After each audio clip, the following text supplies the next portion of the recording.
Sobat Dunia Donghua, kita berjumpa kembali. Tanpa berlama-lama mari kita lanjutkan ceritanya. Selamat mendengarkan dan selamat berimajinasi. Sekte Roh Kuno, yang langitnya cerah beberapa saat sebelumnya, tiba-tiba diguyur hujan musim gugur. Kabut tipis menyebar di atap-atap. Dalam kegelapan yang pekat, Ning Changjiu dan ketiga rekannya, bersama Bai Zhang, menyeberangi jembatan rantai yang membentang di atas danau dan tiba di Istana Sembilan Neter. Mereka melangkah ke dalam tirai cahaya, sosok mereka terbenam dalam kegelapan, tubuh dan pikiran mereka tenggelam saat tiba di kerajaan Netherworld kuno. Ning Xiaoling menunggu mereka di pintu masuk. Kuil Netherworld, karena luasnya, tampak sunyi. Saat ia berjalan di sekitar aula depan, mata Ning Changjiu menangkap bayangan bulan yang cerah. Di dalam tempat tidur, yang berfungsi sebagai kuil Netherworld, sebuah lingkaran cahaya samar melayang, memberikan ilusi berada di Istana Abadi Guanghan. Ning Changjiu berhenti sejenak setelah masuk dan mengintip ke dalam. Tempat tidur itu begitu luas sehingga tampak seperti hamparan salju putih yang luas. Ye Changong sudah duduk, bersandar di bantalan kapas. Ia tampak ramping, seperti bulan di puncaknya. Meski begitu, gadis muda itu tetap memiliki kecantikan yang tak terlukiskan. Saat melihatnya, hati seseorang dipenuhi rasa terkejut dan iba akan kecantikannya. Ye Changong telah terbangun, ranting bulan tergeletak di sampingnya, masih tertutup lapisan tipis es, tetapi es aslinya telah mencair. Gagak emas yang maha kuasa berdiri di sampingnya, terbungkus selimut, tertegun dan gemetar. Ini sungguh tidak biasa baginya, simbol matahari. Ning Changjiu mengulurkan tangannya, dan gagak emas itu segera terbang kembali, melarikan diri ke dalam rumah ungu. Murid memberi hormat kepada guru. Ning Changjiu membungkuk. Di dekatnya, Lu Jiajia dan yang lainnya juga memberi hormat, tetapi Bai Zhang mengangkat kepalanya tinggi-tinggi dengan bangga. Di belakang Bai Zhang, Zhou Yu menjulurkan kepalanya, mengintip dengan rasa ingin tahu. Kemudian, tatapannya juga tertuju pada bayangan bulan, dan ia terdiam cukup lama. Ye Changong menatap mereka, lalu pada tangannya yang halus. Ia tidak terkejut dengan perubahan dalam dirinya, dan tidak ada jejak keanehan di matanya. Ia mengambil ranting bulan, menyeka embun beku tipis di atasnya dengan lembut, dan berterima kasih kepada mereka. Dengan demikian, kuil Netherworld menjadi lebih ramai, dan orang-orang berlalu lalang, mulai mengurus kehidupan sehari-hari sang guru bersama-sama. Namun, Ye Changong telah lama sendirian. Meskipun ia tahu bahwa mereka menghormatinya, ia tidak terbiasa diperlakukan bak bintang. Ye Changong menolak kebaikan mereka, menopang tubuhnya yang lemah, dan mencoba turun dari tempat tidur sendirian. Ia duduk di tepi tempat tidur, kakinya yang putih dan halus berada agak jauh dari tanah, jadi ia melompat ketika turun dari tempat tidur. Ye Changong mendarat di tanah, kaki dan lututnya ditekuk, dan ia menopang dirinya dengan tangan. Ia bergoyang sejenak sebelum akhirnya berdiri tegak. Guru, apakah Anda baik-baik saja? Lu Jiajia segera membantunya. Ye Changong berkata dengan tenang, saya baik-baik saja. Selama bulan masih ada, saya tidak akan mati. Dasar baginya untuk membedakan apakah ia baik-baik saja atau tidak adalah hidup atau mati. Siming menatap kakinya, memiringkan kepalanya, dan berkata, Xiaoling, apakah ada pakaian ganti di Istana Dunia Bawah? Bawakan beberapa untuk Tuan, agar dia tidak masuk angin. Masuk angin. Ye Changong tidak familiar dengan istilah itu. Tubuhnya sedikit bergoyang, seperti bunga yang lembut, lalu berbisik, aku bukan dari dunia fana, bagaimana mungkin aku masuk angin? Sambil berbicara, ia memegang pohon salam di tangannya. Ning Changjiu mengingat kembali kenangan masa lalu. Ia sudah tahu bahwa Tuan adalah inkarnasi dari pohon salam, satu-satunya pohon suci yang menyatukan para tahanan bulan, dan bahwa dia juga seorang abadi yang rohnya adalah pohon suci itu. Namun, terlepas dari kemuliaan tubuh ilahinya yang luar biasa, Tuan tampak sangat rapuh saat ini. Siming bertekad. Ia dengan cepat melangkah maju dan mengangkat tubuh ringan Ye Changong. Adegan ini telah terjadi berkali-kali selama perjalanan mereka bersama, jadi gerakan Siming terasa familiar. Ia mengangkat Ye Changong dan menyentuh tangan dan kakinya. Kulit halusnya selembut es, dingin menusuk tulang. Ia mengerutkan kening dan segera menyuruh Ning Xiaoling mencari pakaian. Ye Changong masih terlihat cantik dan anggun, tetapi sekarang ia terlalu lemah untuk melawan. Ia hanya bisa bertingkah seperti gadis kecil, membiarkan orang dewasa memanipulasinya. Semua orang sangat antusias. Zhou Yu memiliki banyak koleksi pakaian, dan semua orang mulai memilih bersama. Ning Changjiu tidak punya pilihan dalam hal ini, jadi ia duduk di samping Ye Changong di tempat tidur dan berbisik tentang situasi terkini. Yah, pada dasarnya begitu. Kerajaan Gagak Emas telah didirikan, dan aku yang bertanggung jawab, tetapi aku tidak mendapatkan otoritas, cahaya abadi, seperti yang dimiliki Di Jun. Aku tidak tahu apa yang kurang dariku. Ning Changjiu berkata, aku kurang lebih mengerti niat guru untuk membunuhku saat itu. Niat baik, gumam Ye Changong pelan. Ning Changjiu bertanya dengan ragu, guru, apa kau tidak tahu mengapa kau ingin membunuhku? Ye Changong berkata, itu aku 8 tahun kemudian. Bagaimana aku bisa tahu apa yang akan kau pikirkan sekarang? Meskipun berkata begitu, ia menambahkan dengan lembut, tapi aku tidak akan pernah membunuhmu. Ning Changjiu berkata, aku percaya pada guru. Ye Changong duduk di tepi tempat tidur, leher angsanya yang lurus tampak indah. Ia menundukkan kepalanya sedikit, berpikir sejenak, lalu berkata, kau belum bisa mendapatkan otoritas cahaya abadi, kemungkinan besar karena kau belum sempurna sekarang. Belum sempurna. Konsep ini agak samar, dan Ning Changjiu tidak bisa memikirkan cara untuk memulai. Kau mungkin perlu menyempurnakan takdirmu sendiri. Ye Changong menjelaskan, dalam arti tertentu, kau bukan bagian dari dunia ini. Jika dunia ini adalah garis-garis yang tak terhitung jumlahnya, kau mungkin telah menyelesaikan lompatan antar garis, dan garis-garis ini, mungkin seharusnya menyatu menjadi satu di titik tertentu. Garis-garis dunia. Ning Changjiu tidak dapat memahami hal ini dan bertanya, di mana titik itu akan muncul. Ye Changgong menjawab, aku juga tidak tahu, tapi aku punya firasat bahwa ketika kau mendapatkan busurmu sendiri, takdirmu akan terpenuhi. Mendapatkan busurnya sendiri, Ning Changjiu hanya memiliki intuisi kasar tentang apa yang disebut busur. Ning Changjiu berkata, ngomong-ngomong, saat pertempuran menentukan melawan Sein Pedang, aku melihat sekilas pangeran kegelapan. Ye Changgong menatapnya dan bertanya, bagaimana persepsimu? Ning Changjiu mencoba menggambarkan perasaan itu dengan beberapa kata, hitam pekat, lengket, menakutkan, sepasang mata berputar yang tak terhitung jumlahnya, raksasa yang tak berujung. Ye Changgong mendengarkan dengan tenang, dan setelah selesai berbicara, ia berkata dengan lembut. Sebenarnya, banyak kultivator telah mencoba untuk melihat pangeran kegelapan di masa lalu, kata Ye Changgong, kebanyakan dari mereka percaya pangeran kegelapan adalah hantu. Ning Changjiu setuju, tetapi tetap bingung. Tapi bagaimana mungkin hantu sebesar itu ada di alam semesta? Ye Changgong mengangkat kepalanya, menatap kubah istana dunia bawah, dan berkata, ada banyak hal di dunia ini di mana, meskipun buktinya sangat kuat, orang-orang masih dibutakan oleh intuisi mereka. Ning Changjiu bingung. Ye Changgong menatapnya dan bertanya, menurutmu di mana istana dunia bawah kita berada saat ini? Ning Changjiu mengerutkan kening dan berkata, tentu saja letaknya di dasar istana 9 meter, di urat-urat mata air kuning di bawah tanah. Ye Changgong mengulurkan jarinya yang lembut, menunjuk ke aula belakang, dan bertanya, pintu istana ini terhubung ke apa? Ning Changjiu menjawab, Laut Samsara, atau Laut Reruntuhan. Ye Changgong bertanya, di mana Laut Reruntuhan? Ning Changjiu juga menyadari ada yang tidak beres. Langit, tanya Ye Changgong, mengapa kuil yang terkubur jauh di bawah tanah memiliki gerbang yang menghubungkan ke surga?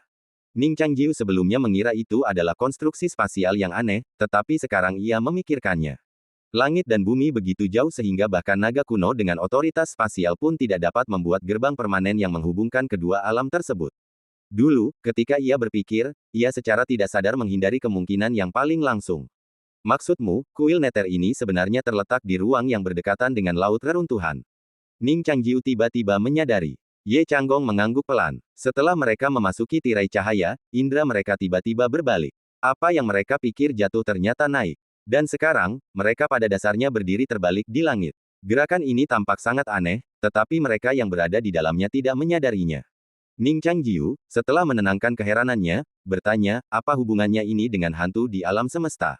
Ye Changgong terdiam cukup lama sebelum berbicara. Jika apa yang dikatakannya benar, maka apa yang diungkapkannya adalah rahasia ilahi. Di luar langit, banyak bintang telah melahirkan dewa-dewa yang kuat.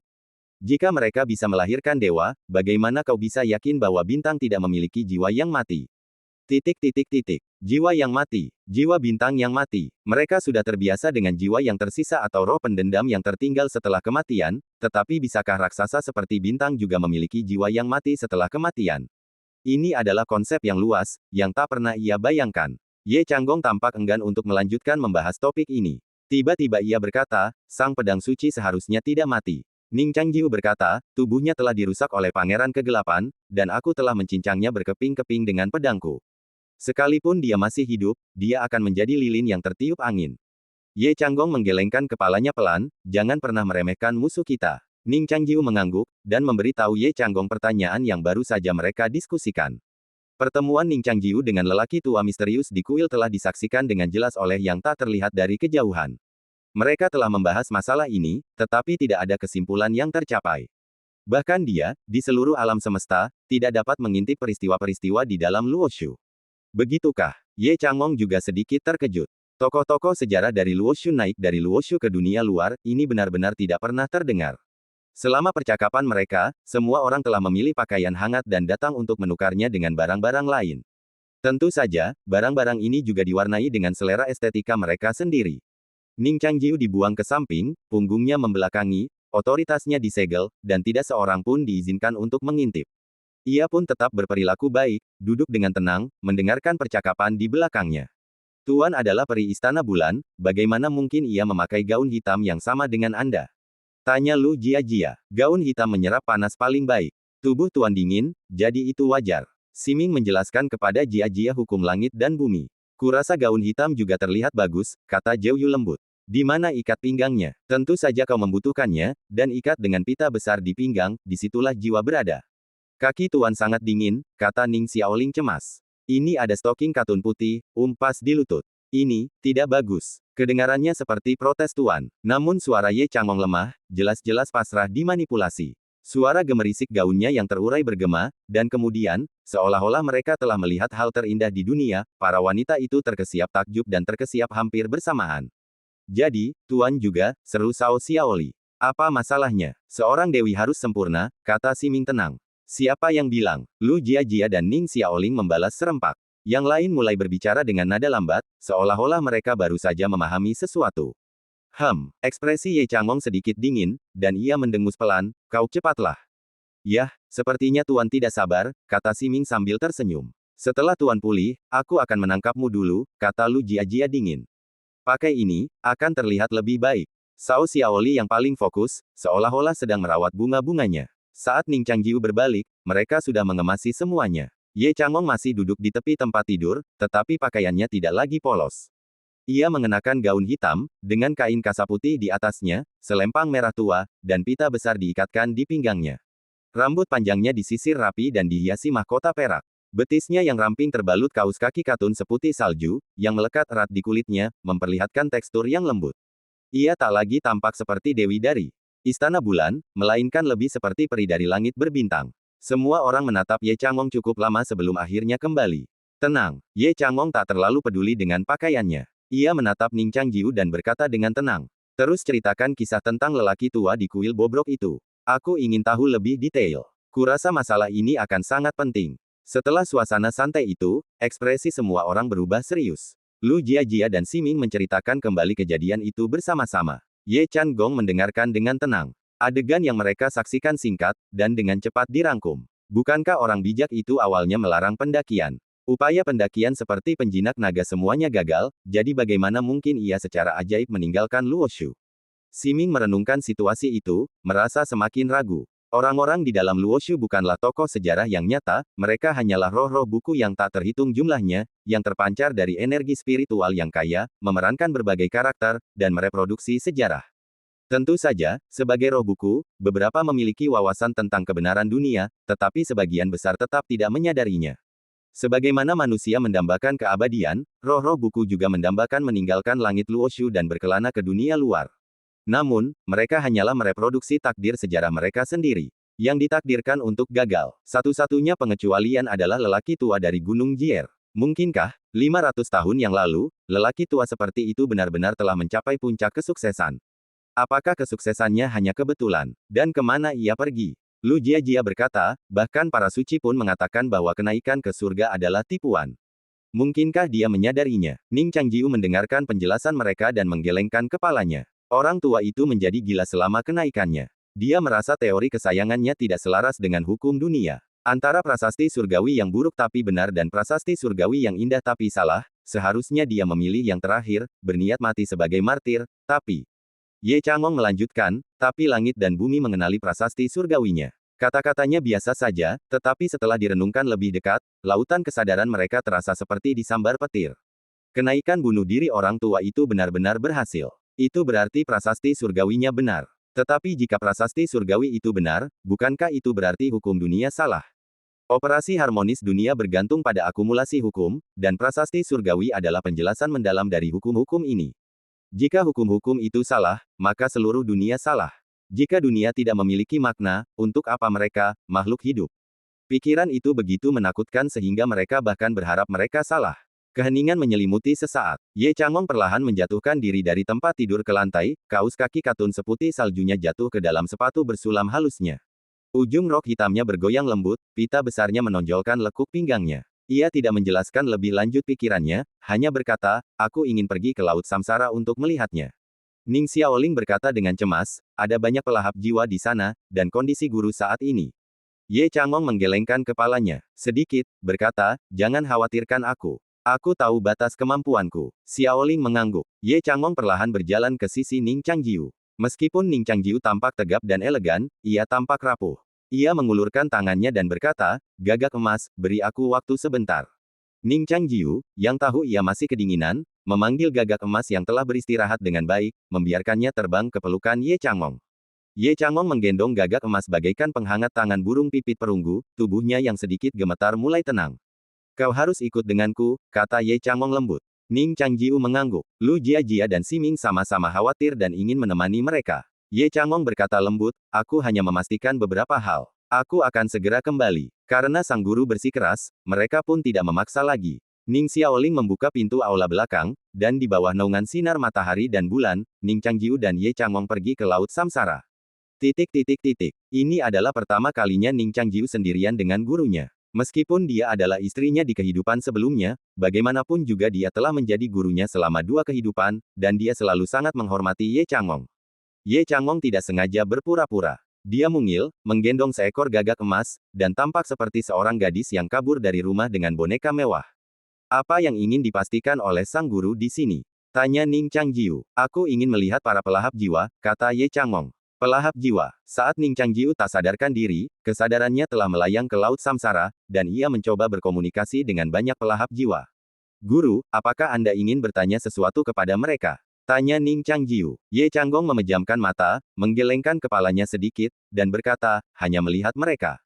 Aku ingin tahu mengapa mereka ada. Ning Changjiu pernah membahas hal ini dengan Lu Jiajia sebelumnya. Saat itu, ia mengusulkan bahwa tubuh ras iblis jauh lebih kuat daripada manusia, sehingga sulit bagi Dao Surgawi untuk menghancurkan mereka.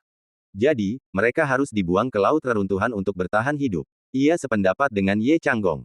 Ye Changgong menggelengkan kepalanya sedikit, berkata, kurasa tidak. Ning Changjiu menanyakan pendapatnya. Ye Changgong berkata, kau masih meremehkan kekuatan Pangeran Kegelapan. Perbedaan fisik antara manusia dan iblis sangat besar bagi kami, tetapi bagi Pangeran Kegelapan, perbedaan itu seperti kami menghancurkan semut dan kumbang, tidak seberapa. Ning Changjiu mengerutkan kening, rasa ingin tahunya tentang tujuan para pelahap jiwa kembali berkobar. Tapi mereka sama sekali tidak bisa berkomunikasi.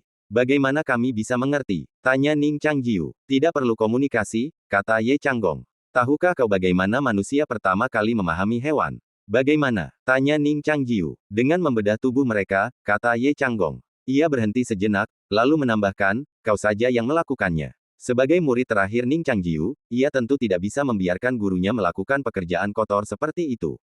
Mereka berdua berlayar sebentar, tetapi tidak melihat tanda-tanda pelahap jiwa. Laut Samsara itu luas, dan menemukan pelahap jiwa membutuhkan keberuntungan. Kata Ning Changjiu. Kalau begitu kau tinggal memancingnya ke sini, kata Ye Changgong. Bagaimana? Tanya Ning Changjiu. Hah? Ye Changgong tersenyum tipis, senyum kekanak-kanakan yang langka. Lu Jiajia bilang kau nelayan yang handal, kan?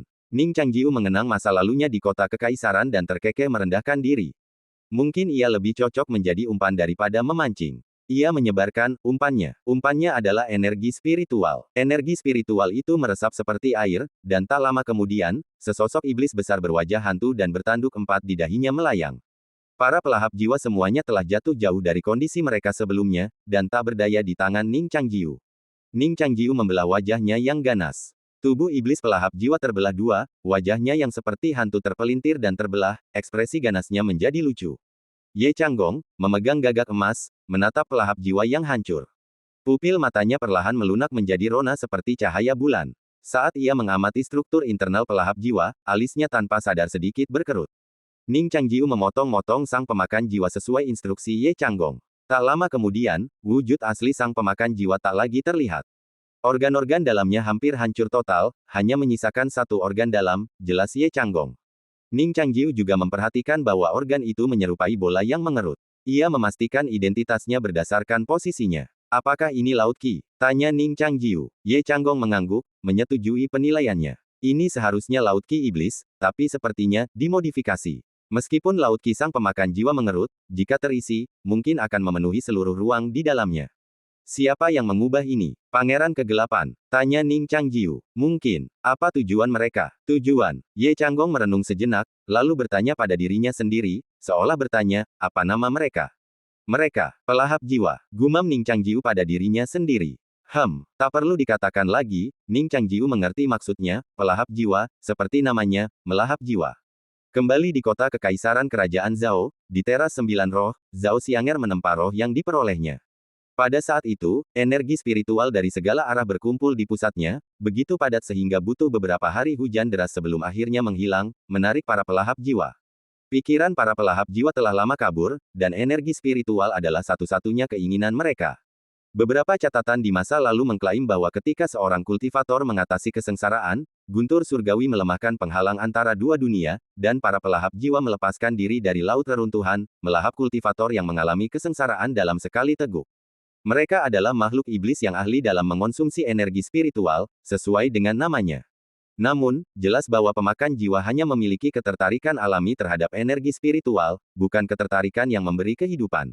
Karena penghalang laut reruntuhan hanya dapat ditembus secara kebetulan, catatan tentang kultivator yang dimakan bahkan lebih jarang. Ning Changjiu tidak dapat menemukan sedikit pun jejak energi spiritual pada pemakan jiwa yang sedang dibedahnya. Mereka lebih seperti wadah, Ye Changong menyimpulkan. Wadah untuk energi spiritual. Wadah. Laut samsara begitu luas, dan para pemakan jiwa telah terakumulasi selama bertahun-tahun, dan jumlahnya tak terhitung. Begitu banyak wadah. Ning Changjiu merasakan hawa dingin di hatinya, dan ia menatap langit, seolah-olah sedang menatap makhluk mengerikan di balik langit. Apa sebenarnya yang ingin dilakukannya? Ye Changong tak lagi bisa mengingat emosi yang ia rasakan saat pertama kali terbebas dari bumi kelabu dan menatap planet biru. Saat itu, ia tak bisa melihat terlalu jauh, tetapi ia bisa merasakan bahwa di bintang itu, yang diselimuti atmosfer, makhluk-makhluk berlarian dan burung-burung terbang tinggi. Perasaan yang aneh, secara logis, seharusnya ia tak memiliki konsep kehidupan saat itu. Kemudian dimulailah ribuan tahun pengamatan. Tanpa angin sepoi-sepoi atau embun, pohon-pohon laurel tumbuh di iklim keras penjara bulan. Ia mengamati dari bulan, hari demi hari, selama ribuan tahun, bahkan sebelum ia sempat menatap planet biru itu, ia tak tahu apa yang sedang ia tatap. Itulah masa kecilnya yang panjang, kesadarannya sekabur bayi. Baginya, kesepian terasa alami. Di hari terakhir bulan Oktober, Ye Changong duduk di jembatan rantai besi Lingzong kuno, roknya berkibar, betisnya yang terbalut kaus kaki katun putih bergoyang tertiup angin. Ia menatap langit, tak kuasa menahan diri untuk mengingat masa mudanya yang panjang. Takdir terasa begitu aneh. Ia tiba di dunia yang telah ia pandangi selama 1000 tahun, namun ia tak merasakan keterasingan. Ning Changjiu duduk di sampingnya, dan bersama-sama mereka menatap langit berbintang. Dari jembatan rantai besi, beberapa hari setelah kembali dari reruntuhan laut, Ye Changong menghabiskan sebagian besar waktunya memeluk gagak emas, tetapi flu-nya tak kunjung membaik. Sehebat apapun ia mengenakan pakaian, ia tetap merasa kedinginan. Siang hari, Ye Changong menghabiskan sebagian besar waktunya meringkuk di tempat tidur. Semua orang mengkhawatirkan keselamatannya, tetapi ia hanya berkata itu adalah kebiasaan bulan dan tak perlu dikhawatirkan. Namun tak seorang pun tahu bahwa, terlepas dari kuasanya atas mimpi, ia tak pernah bisa bermimpi. Rasanya menyakitkan, tetapi ia juga menemukan kedamaian di saat-saat tidur yang pucat itu. Berkali-kali, Ye Changong terbangun dan mendapati sebuah bantal empuk di lengannya. Ia mengira bantal itu dijejalkan ke dalam pelukannya oleh wanita lain, tetapi ketika ditanya, ia berkata ia tak sengaja memeluknya. Aneh. Jika ia bahkan tak bermimpi, bagaimana mungkin tindakan tak sadar seperti itu bisa terjadi? Ia tak terlalu memikirkannya. Ia masih seperti bayangan bulan, dengan angin yang tak mampu mengangkat rambutnya. Ye Changong tahu jika angin menerpa rambutnya, itu berarti hubungannya dengan bulan akan terputus sepenuhnya. Dunia ini berputar, kata Ye Changong. Apa? Ning Changjiu mengalihkan pandangannya dari galaksi dan menatap gadis di sampingnya. Ye Changong menggeleng pelan, menekan ujung jarinya ke dahi. Tidak ada, katanya, aku hanya teringat beberapa hal dari masa lalu. Guru, istirahatlah dengan tenang. Ning Changjiu melepas mantelnya dan menyampirkannya di tubuhnya. Ye Changong bersenandung dan bertanya, bagaimana kultivasimu akhir-akhir ini? Ning Changjiu berkata, renovasi kerajaan ilahi gagak emas hampir selesai. Dalam 3 hari, Siming dan Jia Jia akan dapat mengambil alih. Ye Changong mengangguk. Semuanya berjalan lancar. Dengan selesainya kerajaan ilahi gagak emas, ia akan benar-benar memiliki kekuatan untuk menantang kerajaan ilahi di bumi, dan bahkan menyatakan perang terhadap makhluk yang lebih tinggi. Akhirnya, setelah kematian Sein Pedang dipastikan, ancaman terhadap seluruh dunia manusia hampir lenyap. Ngomong-ngomong, apa itu fragmen kesadaran yang mengambang di Laut Selatan? Aku juga pernah melihat hal serupa di reruntuhan Menara Kerangka. Tuan, apakah Anda tahu asal-usulnya? Ning Changjiu kembali membahas hal ini. Mereka telah membahasnya secara singkat sejak keluar dari laut reruntuhan. Malam ini, Ning Changjiu bertanya lagi. Kota yang sunyi itu tinggi dan jauh, tempat tulang-tulang para dewa dikuburkan. Laut utara itu misterius dan jernih, ditemani oleh Kunpeng. Di akhir kerajaan awan, pilar raja tenggelam. Di makam Gu Huang, naga biru dipenggal. Ye Changong membacakan teks ini perlahan, dan awan malam yang mengambang di langit seolah merasakannya dan berubah menjadi naga bercakar 5. Apakah itu benar-benar naga lilin? Ning Changjiu menatap awan yang jauh dan bertanya dengan lembut. Ye Changong berkata, Zulong tewas dalam perang ilahi primordial, kematian yang tak diragukan lagi. Kami menyaksikannya saat itu. Ning Changjiu bertanya, apakah ini fragmen kesadaran yang tertinggal sebelum kematiannya? Petunjuk apa yang ingin diberikannya kepada kita? Fragmen kesadaran itu terkubur jauh di dalam kerak bumi. Jika bukan karena pedang suci dan kuda langit, reruntuhan menara kerangka dan fragmen kesadaran Nanming tidak akan pernah terungkap. Aku tidak yakin, kata Ye Changong. Masih banyak legenda yang belum terpecahkan di dunia ini, seperti 4 gajah membunuh naga di 81 kota Middle Earth dan pepatah, sembahlah naga emas, maka kau akan hidup. Tidak ada yang tahu dari mana asalnya. Mungkin seseorang di masa lalu melihat rahasia, takut untuk mengungkapkannya, dan mewariskannya melalui sajak anak-anak atau legenda. Ning Changjiu mengangguk. Legenda-legenda ini mungkin seperti cerita-cerita jahat, masing-masing menyembunyikan makna sebenarnya di balik permukaan cerita. Reruntuhan menara kerangka di kota Guyun, Laut Utara, Kerajaan Awan, Guhuang, dan Laut Selatan, semua tempat ini dulunya adalah rumah para naga kuno. Tanpa terkecuali, ada legenda tentang pemakaman naga lilin, tetapi kisahnya bervariasi dari satu tempat ke tempat lain, dan tidak ada yang tahu persis di mana naga lilin dimakamkan, kata Ning Changjiu. Kerajaan Awan, dekat Laut Utara, dulunya adalah negeri dongeng di Lautan Awan.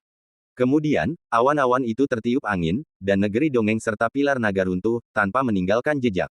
Ye Changgong menceritakan masa lalu. Bagaimana dengan Guhuang? Tanya Ning Changjiu. Guhuang berada di barat laut, dekat menara lukisan ilahi, kata Ye Changgong.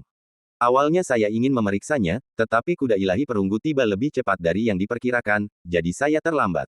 Mungkin memang ada rahasia di sana. Ning Changjiu berkata, jika ada rahasia, kakak senior ketiga, yang telah lama bertanggung jawab atas menara lukisan ilahi, pasti sudah menemukannya sekarang. Belum tentu. Sebenarnya, semua ini sudah tidak penting lagi, kata Ye Changgong. Api Yin Naga Lilin telah lama padam, dan tidak ada harapan untuk kebangkitannya. Memahami apa yang ingin disampaikannya mungkin bermanfaat, tetapi kita tidak boleh mengganggu rencana awal kita. Ya, aku tahu, jawab Ning Changjiu. Saat itu, sebagian besar dewa kuno adalah naga, dan jumlah mereka sangat banyak. Setelah melewati bencana yang tak terhitung jumlahnya, mereka kini berada di ambang kepunahan. Ye Changgong telah berbicara banyak malam ini, dan tubuhnya yang sudah rapuh mulai terbatuk pelan. Sosoknya di rantai besi di seberang danau tampak semakin ramping, memberikan ilusi bahwa ia akan jatuh. Ning Changjiu dengan lembut menopangnya, seolah menopang bunga yang tertiup angin. Di jembatan rantai besi, gadis yang rapuh itu tak bisa lagi duduk dengan tenang. Ia meraih rantai besi, dengan lembut menyilangkan satu kaki di atas tali panjang, dan duduk menyamping untuk menyeimbangkan diri. Posturnya tampak agak aneh. Jika rantai besi itu seekor kuda, ia pasti sedang menungganginya. Ia meraih rantai besi dengan kedua tangan, menatap Ning Changjiu, dan berkata, ini hari terakhir bulan Oktober. Ning Changjiu entah kenapa tak berani menatap langsung wajahnya. Ia berkata dengan tenang, ya, bulan depan adalah bulan Yuanjun. Tianji menderita kerugian besar dalam pertempuran Nanming dan masih dalam masa pemulihan. Tapi jika Pangeran Kegelapan bersikeras membunuh kita dan memaksa membakar bintang Yuanjun, itu akan sangat merepotkan. Ye Changgong terdiam beberapa saat, lalu berkata, kau seharusnya tidak terlalu memikirkan hal lain selain Pangeran Kegelapan sekarang. Sambil berkata demikian, gadis itu berdiri dengan bantuan rantai besi, lalu berbalik dan berjalan menuju istana Jiuyu. Rambutnya tergerai, tetapi rok hitamnya sedikit berkibar. Kontras antara pita merah besar dan pinggang rampingnya begitu tajam dan berlebihan. Ia berjalan di atas es tipis, seperti gadis kecil yang baru belajar berjalan. Ning Changjiu dengan hati-hati melindunginya di belakangnya. Ketika mereka tiba di depan istana Jiuyu, angin malam bertiup kencang, dan banyak kelopak bunga yang halus berterbangan.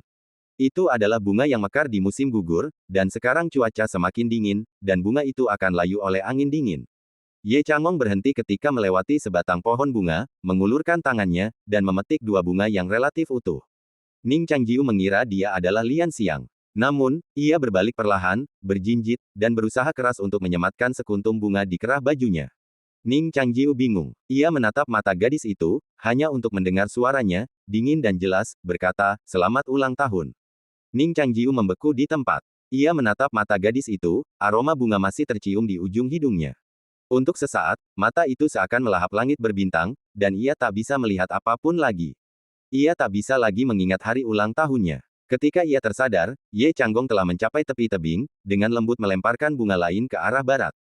Selamat ulang tahun, katanya kepada Zhao Xianger. Di kehidupan ini, mereka lahir di hari yang sama. Lalu kapan ulang tahun guru? Tanya Ning Changjiu langsung. Aku, Ye Changgong menggeleng pelan, aku tidak ingat. Ketika Ning Changjiu kembali ke aula utama, ia melihat Siming sedang memasak mie. Sebuah pikiran terlintas di benaknya, mengira semua orang ingat hari ulang tahunnya. Tepat saat ia hendak mengungkapkan rasa terima kasihnya yang tulus, ia melihat Lu Jiajia dan Siming masing-masing memegang mangkuk, makan bersama. Petik 2. Ning Changjiu kemudian teringat bahwa ia belum pernah memberitahu mereka tentang hari ulang tahunnya. Oktober berlalu dengan damai. November sudah memasuki musim gugur yang pekat, dan dunia sesuram sebaris puisi Jeoyu. Hari itu adalah hari damai yang langka, semuanya berjalan teratur, tanpa insiden yang tidak perlu. Ning Changjiu mencurahkan waktu yang tak terhitung jumlahnya setiap hari untuk berkultivasi dengan tekun, berusaha mengembalikan kerajaan ilahi ke ukuran semula. Lu Jiajia dan Siming bergantian memasuki kerajaan ilahi, membantunya beradaptasi dengan dunia baru ini dan mewariskan kekuatannya. Zhao Xianger telah memiliki 3.000 dunia, jadi Siming akan mewarisi kuil Xie yang lama. Lu Jiajia juga akan menjadi penguasa 81 pedang abadi yang asli. Ketika waktunya tepat, ia akan merebut kembali pedang-pedang tak bertuan yang tersisa yang tersebar di dunia fana. Selain berkultivasi, Ning Changjiu akan menemani Xiaoling menjelajahi Netherworld dan Laut Samsara, atau duduk bersama Xiaoli di Istana Merah, memandangi cahaya di luar. Sao Xiaoli rajin, bangun pagi setiap hari, dan hal pertama yang dilakukannya adalah merobek kalender kemarin untuk gurunya. Ning Changjiu merasa ia mengingatkannya akan sesuatu. Mungkin itu berarti setiap hari adalah hari yang baru. Tentu saja, selain mengobrol dengan gurunya, ia menghabiskan sebagian besar waktunya bersama Siming. Ia secara terbuka mengaku mengajarkan rahasia terdalam Sekte Hehuan. Setiap kali ini terjadi, ia akan melepaskan Liu Xiwan dari kondisi spiritualnya dan mengizinkannya belajar ilmu pedang dengan Lu Jiajia. Liu Xiwan bingung dengan perilaku Ning Changjiu, bertanya-tanya apakah menambahkan satu orang lagi akan lebih baik. Sao Xiaoli juga mengeluhkan hal ini, karena Ning Changjiu telah menyita kopernya dan belum mengembalikannya. Di sisi lain, Ye Changong tetap sama. Bahkan ketika ia mengenakan pakaian yang indah, batinnya tetap dingin dan muram, seperti seorang gadis yang berpura-pura menjadi dewasa. Saat senja tanggal 3 November Ye Changong terbangun dari tidurnya, mengenakan sepatu kecilnya, dan berjalan ke cermin besar di Istana Dunia Bawah. Jeoyu membantunya berpakaian, dan Ning Xiaoling membawakannya ramuan herbal yang menghangatkan. Ye Changong tahu kaldu yang terbuat dari ramuan berharga ini tidak akan banyak berpengaruh, tetapi ia tetap meminumnya dengan patuh. Ia mengerucutkan bibir dan dengan sopan mengembalikan mangkuk dan sendok porselen. "Bagaimana perasaan tuanmu hari ini?" tanya Ning Xiaoling cemas, duduk di sampingnya. Ye Changong menjawab, "Setiap hari sama saja." Ia menambahkan, "Tapi setelah minum obat Xiaoling, aku merasa lebih baik." Ning Xiaoling tersenyum. Setelah mengambil sisa obat, ia kembali ke sisi Ye Changong dan melanjutkan obrolan dengannya. "Ada masalah apa hari ini?" Ye Changong mengambil sapu tangan dan dengan lembut menyeka obat dari bibirnya. Ning Xiaoling berbisik, "Bolehkah aku bertanya seperti apa Xiaoli di masa lalunya?" Ye Changong berkata, "Untuk apa bertanya begitu?" Ning Xiaoling berkata dengan tegas, "Xiaoli akhirnya akan menikah dengan keluarga Ning kita. Aku harus membantu kakak seniorku menyaringnya." Ye Changong tersenyum tipis dan berkata, "Daripada itu, kau mungkin ingin meninggalkan dunia bawah dan bersamanya, kan?" Ning Xiaoling berkata dengan heran, meskipun guru memiliki kekuatan magis yang hebat, beliau tidak bisa mengintip pikiran orang. Ye Changong menatapnya dan berkata lembut, pikiran Xiaoling tertulis di matanya. Siapapun yang berpikiran jernih dapat melihatnya. Ning Xiaoling sedikit terkejut dan bergumam pada dirinya sendiri, apakah begitu jelas? Jeoyu, yang berdiri di sampingnya, bingung. Ia menatap mata Ning Xiaoling sejenak dan bergumam, apa yang ada di pikirannya? Aku sama sekali tidak bisa melihat apa-apa. Ye Changong tersenyum tipis. Ning Xiaoling menutup matanya dan berlari keluar. Cahaya kemerahan itu memudar, dan malam kembali tiba. Ye Changong melirik kalender di atas meja. Setelah menebak sebentar, ia tahu bahwa Siming dan Lu Jiajia telah mulai benar-benar menyatu dengan kerajaan Dewa Ning Changjiu. Ketika ia memikirkan patung Xie yang dipindahkan, cahaya di matanya bergerak tanpa sadar. Tapi hanya itu saja. Ye Changong duduk di meja sebentar. Ia merasa semakin dingin, pilek yang tak terobati. Rasa kantuk kembali menyerangnya. Ye Changong bergoyang, samar-samar merasa bahwa setelah tertidur kali ini, mungkin butuh waktu lama untuk bangun. Tepat saat ia meletakkan tangannya di atas meja dan hendak menempelkan pipinya di punggung tangannya, rasa terjaga kembali merasukinya. Ye Changong tertegun sejenak, samar-samar menebak apa yang telah terjadi, dan segera berjalan keluar dari aula. Akan disebut apa kuil ini di masa depan? Di singgasana gagak emas, Ning Changjiu dan Siming masih berdiskusi apakah akan menyebutnya aula porselen salju atau aula Siming. Ning Changjiu bersikeras dipanggil Sueci, tetapi Siming merasa nama itu terlalu lunak untuk kuil itu dan bersikeras untuk dipanggil Siming. "Ngomong-ngomong, di mana kau membuang patung Xie?" tanya Siming. "Tentu saja aku meletakkannya di pusat kerajaan dewa, sebagai patung Dewi Penjaga Negara," kata Ning Changjiu. Kau bilang sebelumnya akan merenovasi kuil sepenuhnya untukku, ternyata itu bohong." Siming menghela napas, melihat sekeliling, dan mendapati kuil itu tidak berubah sama sekali kecuali hilangnya patung Xie. Patung Xie tampak lebih terhormat setelah dipindahkan ke pusat kerajaan dewa, yang membuat Siming sedikit kesal. Tentu saja, ia mengatakannya hanya karena dendam ingin menghancurkan patung itu. Jika ia benar-benar memaksa Ning Changjiu melakukannya, ia mungkin akan menjadi janda saat bertemu Zhao Xianger lagi. Bohong, dengus Siming lagi. Ning Changjiu bertanya, bagaimana kau ingin merenovasinya? Bagaimana kalau kita singkirkan singgasana ini dan ganti dengan salib emas? Pupil mata Siming sedikit mengecil, dan sebuah gambaran langsung terlintas di benaknya. Lalu ia menggigit bibirnya, rambutnya tampak memerah karena gembira. Ning Changjiu tertegun. Benarkah? Siming memelototinya tajam, tinjunya sudah terangkat. Ganti kepalamu. Ning Changjiu mengangkat tangannya untuk menangkis, tetapi itu hanya tindakan defensif. Apa kau sendiri tidak menyukainya? Bagaimana aku harus menyukainya? Rambutmu, krim rambut Xie yang salah. Krim itu memfitnahku. Bagaimana mungkin? Bagaimana mungkin? Kau percaya Xie atau aku? Aku percaya padamu. Ning Changjiu segera menyerah. Siming menarik tangannya dengan marah, berkata dengan tenang, jangan pernah membahas topik ini di depan orang lain lagi. Kau mengerti. Akhirnya, Siming memberikan keputusan akhir tentang kuil itu, menamainya Istana Porselen Salju. Dalam 10 hari, ia akan sepenuhnya menyatu dengan kuil dan menguasainya. Sebelumnya, ia tak pernah membayangkan akan menjadi pendeta kerajaan dewa lagi dengan cara seperti ini. Keduanya sedang merencanakan rencana pertempuran mereka ketika Ning Changjiu tiba-tiba mengangkat kepalanya dan menatap langit. Perasaan aneh muncul di hatinya, seolah-olah benang yang telah lama putus telah disambung kembali dengan lembut. Siming merasakan hal yang sama. Mereka saling memandang dan segera meninggalkan kerajaan gagak emas dan terbang keluar istana Jeoyu. Ye Changong berdiri di pintu istana Jeoyu, menatap langit malam. Mereka berjalan perlahan ke sisi Ye Changong, berdiri di sisi kiri dan kanannya, dan menatap langit bersama. Apa itu? Ning Changjiu menatap titik terang di langit. Titik itu lebih besar dari bintang biasa dan lebih mirip pecahan dengan tepi yang tidak beraturan. Siming langsung memikirkan kemungkinan terburuk, apakah langitnya retak? Apakah hari kegelapan datang lebih awal? Ning Changjiu menggelengkan kepalanya dan berkata, tidak, sepertinya tidak. Mungkinkah bintang itu meledak? Siming semakin bingung. Ye Changong menggelengkan kepalanya sedikit, menatap langit berbintang. Itu bulan, katanya. Bulan. Siming menatap berkas cahaya itu dengan bingung. Bagaimana mungkin bulan? Namun, Ning Changjiu mengerti. Bulan itu tertutup, tidak lenyap. Debu Xuan Fuxing tidak dapat menghalangi cahaya selamanya. Sekarang setelah Tianji dan Jiansheng gagal, bahkan penghalang di luar tahanan bulan pun mungkin runtuh. Tentu saja, yang terpenting adalah seseorang masih rajin membersihkan debu setiap hari. Terima kasih atas kerja kerasmu, kakak kelima, kata Ning Changjiu. Ye Changong mengangguk, tapi karena kakak kelima begitu fokus membersihkan debu, urusan prasasti surgawi harus ditunda. Ning Changjiu berkata, semuanya ada prioritasnya. Keselamatanmu adalah yang terpenting bagi kami. Ye Changong mengulurkan tangannya, seolah menangkap seberkas cahaya bulan. Cahaya lembut akhirnya menyinari pipi pucatnya. Terima kasih, kata Ye Changong lembut. Ia menggenggam cahaya bulan, meremukkannya, dan menyebarkannya ke atas kepalanya bagai makhluk surgawi. Inilah kekuatan mimpi. Seberkas cahaya bulan muncul kembali, dan ia sekali lagi menggenggam sedikit kekuatan. Malam itu, semua orang tidur nyenyak. Dalam mimpi, mereka kembali ke yang tak dipertimbangkan. Yang tak dipertimbangkan dalam mimpi itu masih sehangat musim semi. Di halaman dalam, Siming dan Lu Jiajia sedang berdebat tentang siapa yang akan menjadi kakak perempuan tertua.